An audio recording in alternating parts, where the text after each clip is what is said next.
Now, in a new Channel 4 documentary, Prince Harry and Queen Camilla's turbulent relationship has been explored still further. It comes over a year since Harry described Camilla as dangerous and the villain in his autobiography, Spare. We now have Tom Bauer, royal biographer, on the line with us. Tom, a very good morning. Now, we know their relationship's been turbulent. I think we can say that.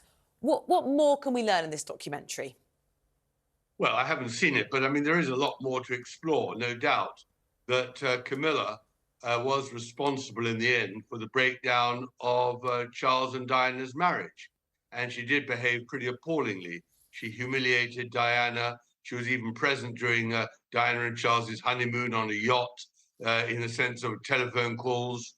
And when they met, Diana always felt absolutely humiliated, as I say, and treated appallingly. So once Diana died and Charles resumed the relationship with Camilla in the open, there's no doubt that Harry and William felt very aggrieved.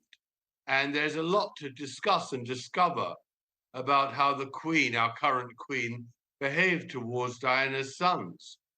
Whether the documentary is able to take it further, we'll see. But in my view, and in my book about Meghan and Harry called Revenge, I did disclose that the whole beginning of the colour of Harry and Meghan's first child was actually discussed at Clarence House between Harry, Charles, and Camilla at the time. It wasn't in any way censorious, it wasn't in any way critical. It was that the three of them laughed about it. And it was very early in the relationship between Harry and Meghan, not in the way that Meghan described it. But nevertheless, Harry has no love for Camilla. Harry has absolute loathing for her because he believes that she destroyed his parents' marriage. Tom, I might surprise people for once. Let's take Meghan out of the equation, because you started, I think, correctly. I made the point the other day on the show, and Rosie backed me up here, that Camilla has won the British people over, patently loves Charles, should have been allowed to marry him in the first place, blah, blah. But let's look at William and Harry, because this would be the one thing that they would still absolutely agree on. They idolised their mother. Both were completely heartbroken at how she was treated, how she was cast aside, and one can only imagine the hell they went through when she died, with everything they had to do in public and private. I sort of get the fact he hates his stepmother. I sort of get the fact about how he feels now she's the Queen of England. And I think a lot of people probably wouldn't have much sympathy with Harry on many things, but on that one, I think they could probably understand the animosity from his side. Would you agree with that, Tom? I would absolutely agree, except that we've now got to move on. And while he's absolutely right to feel the animosity, he is now nearly 40, he should get over it and understand the reality of the situation, which is that she is now the Queen. His father is very happy. There's nothing that can change in history. And we can only just learn from the disaster of trying to put two people together to marry, who were not compatible. But Harry has done huge damage to the monarchy and to Britain by his vendetta, and he should be quiet about it. I think it's very difficult to anticipate how they're going to sort of move on from this. Is there, Tom, if you look at this in the sort of the most generous light possible, a way forward which is one of reconciliation? No, I don't believe there is. I think Harry is beyond the pale. He's proved to be disloyal and treacherous, and worst of all, told quite a few untruths. And I think that even his trip this week to Jamaica was absolutely provocative and shows that he has absolutely no intention of seeking to apologise for his appalling conduct.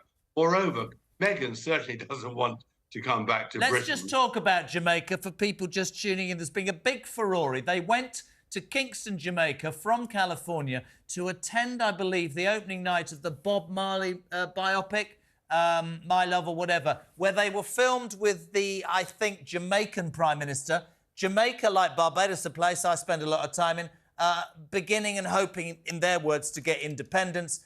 Many people have jumped upon it and said, your father's ill with prostate problems, your sister-in-law's in hospital, you've trashed the monarchy, and now you're having photos taken with a leader who wants to leave, who doesn't want your father as king anymore. That's what the argument is, right?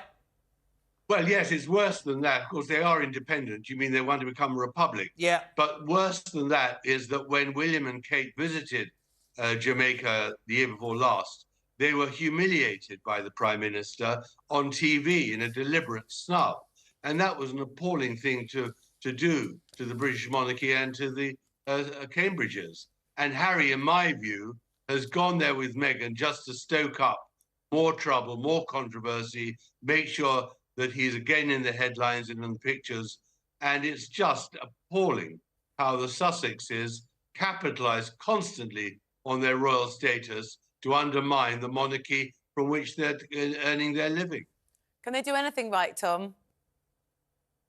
Well, the best thing what they do right would be to shut up and go away, give up their titles and earn an honest living.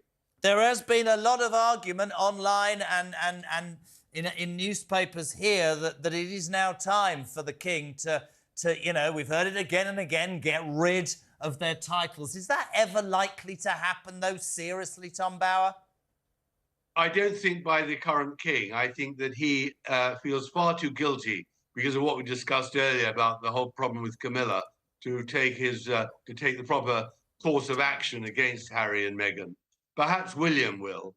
The real problem is that they just go on and on and on, thrusting themselves into our lives by finding places and venues and causes which undermine British monarchy. And our relationship with the Caribbean is critical and, of course, is very sensitive because of the whole discussion of slavery.